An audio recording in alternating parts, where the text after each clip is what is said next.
चलिए नमस्तुभ्यम शुरू करें। आज शुरू करते हैं वैदिक सभ्यता। सिंधु सभ्यता हम लगभग देख चुके हैं। वैदिक सभ्यता, अब इसमें वैदिक सभ्यता को हम दो भागों में बांटते हैं। एक है वैदिक सभ्यता और दूसरा है उत्तर वैदिक सभ्यता। उत्तर वैदिक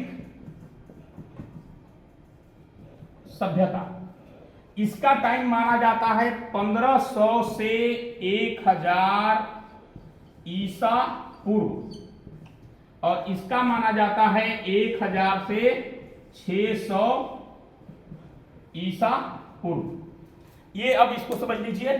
वैदिक सभ्यता में, वैदिक सभ्यता ये इसको पूरा वैदिक सभ्यता कहीं की जगह कहा जाता है, नहीं पूरा वैदिक है नहीं, ये वैदिक सभ्यता ही है 1500 से 1000 ईस्वी पूर्व। उत्तर वैदिक सभ्यता है 1000 से 600 ईस्वी पूर्व। अब इसकी जब वैदिक सभ्यता में आते हैं तो एक लाइन हमें ल्यूसेंट में भी पढ़ने को मिलती है, कई जगह है कि यहां ये कहा जाता है कि साहब ये वैदिक सभ्यता हिंदुस्तान की सभ्यता नहीं है, ये भारत की सभ्यता नहीं है, ये सभ्यता आर्यों की सभ्यता है। उनकी भाषा संस्कृत थी और आर्य आए थे बाहर से, वो आकर के सिंधु नदी के आसपास बस गए। एक रेफरेंस दिया जाता है ल्यूसेंटियान ने इतिहास की किताबों में कि मैक्स मुलर नाम का एक लेखक था, शिक्षाविद था, विद्वान था। उसने ये कहा कि आर्य मध्य एशिया से इंडिया में आए थे। मैक्स मुलर, इसका नाम याद रखिए, इसका नाम याद रखिएगा, मैक्स मुलर। मैक्स मुलर, ठीक है। अब आपको यहां पे समझाते हैं, ठीक है। ये हम बात कर रहे हैं आर्य को लेकर। ये आर्य, मैक्स मुलर कौन था ये सबसे पहले देखिए। तो मैक्स मुलर इतिहास में कितने माने अच्छे तरीके से हमें बेवकूफ बनाया जाता है और कितनी विडंबनाएं और कितनी गलतियां भर दी जाती हैं, ये देखिए। मैक्स मुलर कौन था? तो ये एक जर्मन नागरिक था, जर्मन का था ये व्यक्ति, और ईस्ट इंडिया कंपनी का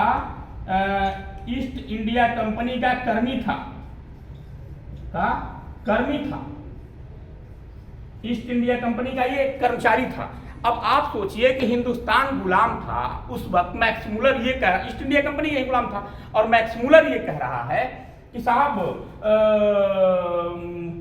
आर्य तो यहां से थे नहीं, ये मध्य एशिया से इंडिया में आए थे।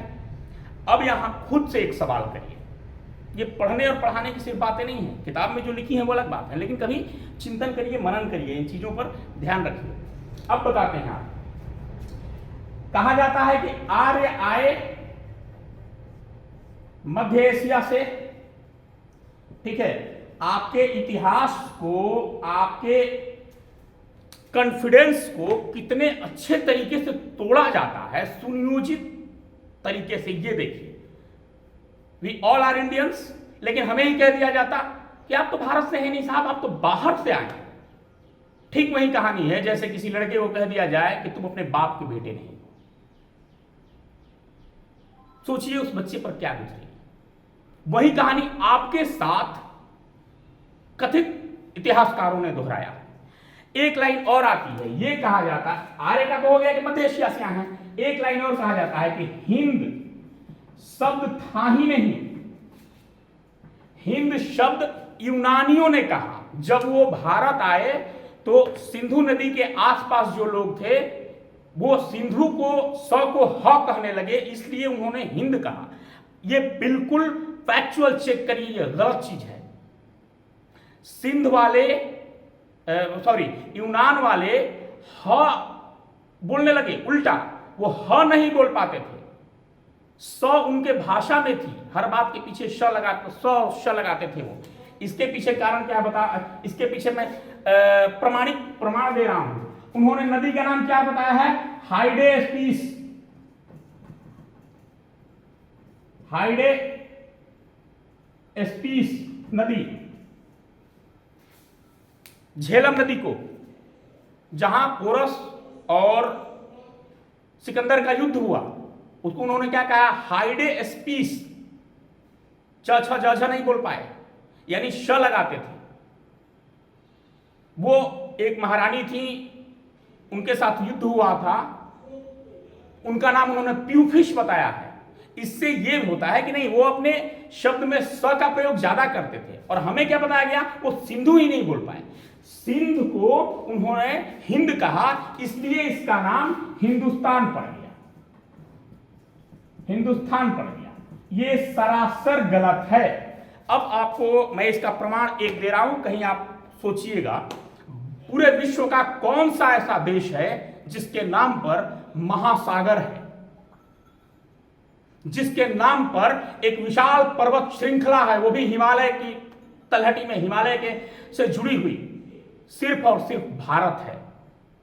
हिंद महासागर। जब सिकंदर नहीं था, जब यूनानी नहीं थे, जब ये लोग नहीं आए थे, अंग्रेज नहीं आए थे, मुगल नहीं आए थे, तब भी हिंद महासागर था। ऐसा तो है नहीं कि सिकंदर आकर खुदवाया, हिंद महासागर तब भी था। और सिकंदर ने पार कौन सा पर्वत किया था? सिकंदर के आने से पहले हिंद शब्द था, हिंदुस्तान था। सिकंदर ने कौन सा पर्वत पार किया था?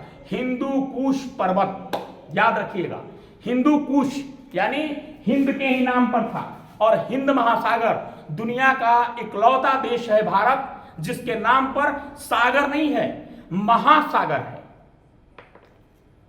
और हमें बताया जाता है कि हम तो बाहर से आए और बाहर से आकर के यहां बस गए। मैक्स मूलर चचा आए, एक जर्मन नागरिक, एक ईस्ट इंडिया कंपनी के कर्मचारी, और जो लिख दिए वो हमारे इतिहासकारों ने सही मान लिया।